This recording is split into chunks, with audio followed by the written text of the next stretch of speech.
There's more Holly Gibney coming in 2025, so it's probably time for a fracking special, right? Hi everyone, welcome back to my channel. I'm Dave Musson, at Dave Musson on Instagram, and this is the place where I talk to you about all things Stephen King. Now there's loads of links in the description you can check out, including my range of Stephen King themed band shirts, like my Misery Run DMC one that I'm wearing, my own collection of short stories, my newsletter, and a link to become a member of this channel, become a constant viewer and get access to members only specials. Jesus, there's a massive helicopter going past. Not even a train, a helicopter. Don't even have a special emoji for a helicopter in the members channel. I mean, come on, go away. It's literally making the house shake. Right, yes, so you can check all of the things in the description, stuff of mine that you can get involved with. But most of all, thank you for watching this video. I really hope you enjoy it. And if you do, and you haven't already, do click subscribe. And hey, if you really like what you see here, like I said, you can become a member of this channel too. Anyway, that was distracting. Apologies. Let's crack on with this special, shall we? Okay, so this special is an episode purely about a character that has just stolen Stephen King's heart over the last decade. And that character is Holly Rachel fracking Gibney. So she's been around for a while now.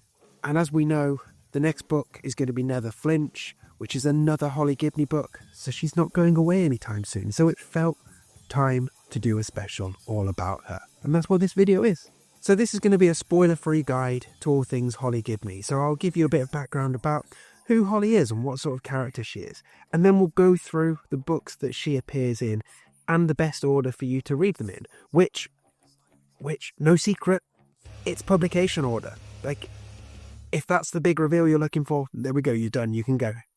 But maybe stick around for a bit more.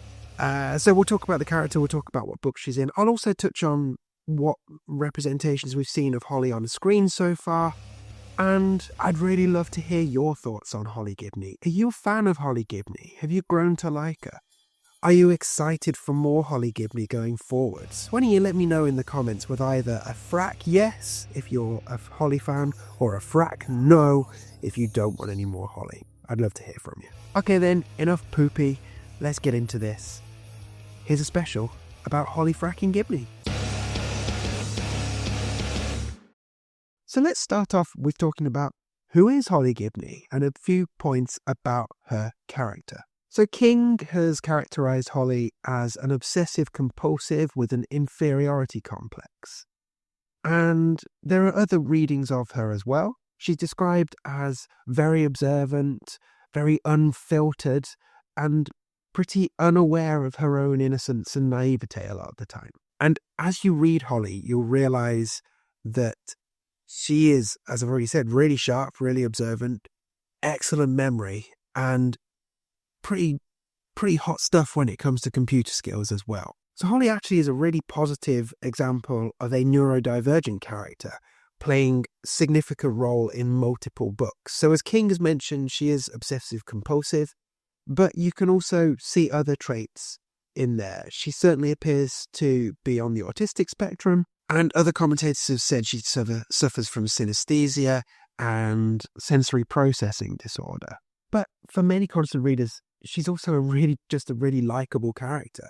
And she's a very brilliant detective who, when she's surrounded by the right people, really flourishes. Now, there are lots of things that get under the skin of constant readers when it comes to Holly. And one of those things is the fact that she basically never swears. So instead of actual swear words, you get her saying words like fracking and poopy, which is why I've dropped them into this special so far. And that can become a bit grating over the course of these books that she's in. But also, that's just Holly. So you have to kind of go with it when it comes to her being on the page, I guess. And after a while, you almost become desensitized to it. But I can completely understand why it annoys many constant readers. It has annoyed me on plenty of times too. But then the positives, I've already mentioned that she is a really good example of a neurodivergent character doing brilliant things. And she's another great female lead. And Stephen King continues to write good female leads, right from Carrie all the way to Holly, and with all of those brilliant ones in between. So my own experience with Holly, and I would love to know yours, let me know in the comments, but I didn't really think much of her at all when I first encountered her in Mr. Mercedes, and I certainly never would have guessed that she was going to become this big thing. And after a while, I got a bit jaded with her, but actually by the time I read Holly, the most recent book she's in, I realised I was perhaps coming round to her a bit more. Now, whether this is just through King constantly beating me over the head with her and not giving me a choice, I don't know, or whether I am slightly warming to her, I'm still not entirely sure, to be honest. But I guess I've realised who she is now and can just get on with it and try and enjoy the stories that she's in, at the very least. But it's difficult to escape the fact that once we get Never Flinch in 2025, that will be 7 books that Holly Gibney is in. That's only 1 less than Roland Deschain from The Dark Tower. And if we discount the Randall Flagg side of things, where, you know, if you take into account every appearance of a crow in a Stephen King book, then he might be in like 20, 30 books. But Roland Deschain is pretty much the most recurring character, and Holly is only going to be 1 book away, and I'm pretty sure we are not finished with Holly yet. So, yeah, she has become this massive thing in the King universe. And in fact, to round off this section about who she is, let's look at what King said about Holly in a 2020 interview with NPR. So, he said, "I just love Holly, and I wish she were a real person. She just walked on in the first book she was in, Mr. Mercedes, and she more or less stole the book, and she stole my heart." So with that in mind, let's take a look at which book she's in and what order you need to read them. So we're going to start off with the original trilogy, the Mr. Mercedes trilogy, the Bill Hodges trilogy. Dare I say it, the Holly Gibney trilogy? Probably not at this point, but basically we've got Mr. Mercedes, Finders Keepers, and End of Watch. And I've done 19 reasons to read this trilogy elsewhere on this channel, so do check that one out if you want to. So we first get her appearing midway through Mr. Mercedes. So Holly is the cousin of Olivia Trelawney, whose Mercedes was stolen and used to murder lots of job seekers at the start of this book. And she's also the cousin of Janie Smith, who becomes a love interest for our detective Bill Hodges in this story. And it's Hodges who sees something in Holly and befriends her and helps her come out of herself and become, or at least start to become, the Holly Gibney that would dominate King's work for the next few years.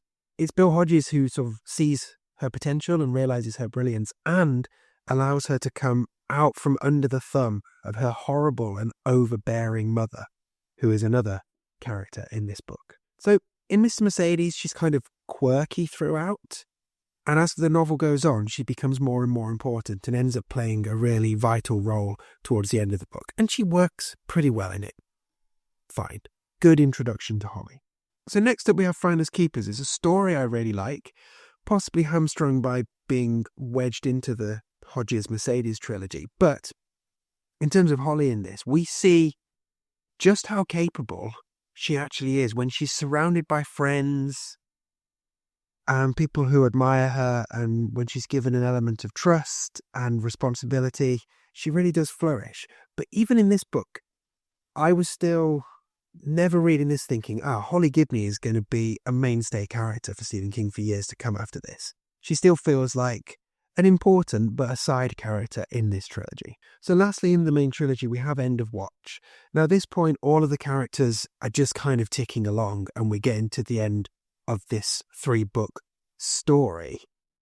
This, admittedly, is the book where Holly ticks me off the most, but it also doesn't help that that book is the one out of all of the books she's in that I like the least. So it's just a general thumbs down all around, really. But if you are keen to follow the Holly Gibney journey, you do need to read it, because the events in this book do get referenced in other ones, and I don't want things spoiled for you.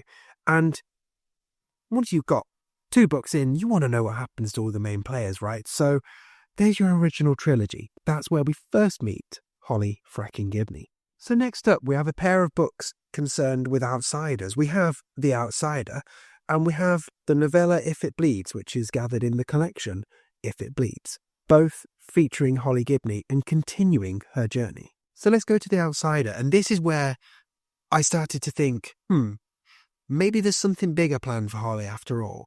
So she rocks into this story about halfway through. And she is a pretty big deal in this story. And admittedly, when she first showed up, I did do a bit of an eye roll.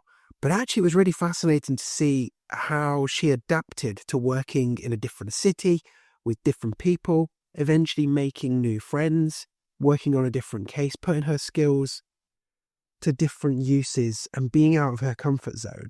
And again, we see her flourishing, we see her developing, we see her changing. And The Outsider as a whole is a really strong book. And even though I'm not Holly's biggest fan, she works in the book. And it's a satisfying conclusion. And yeah, I don't mind seeing her there. She's the right person for that case in that story. And even though King said he was in love with her from Miss Mercedes, I reckon it's bringing her into this one that really got Holly's claws hooked into King's head. So then we get If It Bleeds, gathered in If It Bleeds. And this is probably the most frustrating Holly story for me in many ways, because it just feels like a pretty cheap rehash of The Outsider in terms of plot.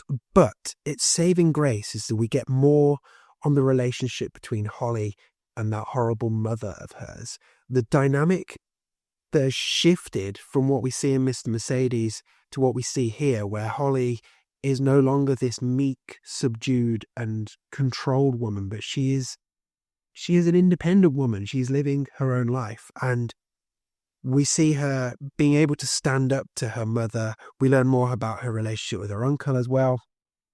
It's a really useful bit of backstory to sort of pad out Holly's character. And like I say, it really does make up for the fact that the main plot of the story is perhaps something we've already read a version of in The Outsider. So it's definitely worth a read for sure. And it's short. It's the shortest Holly thing we've got. So you'll fly through it.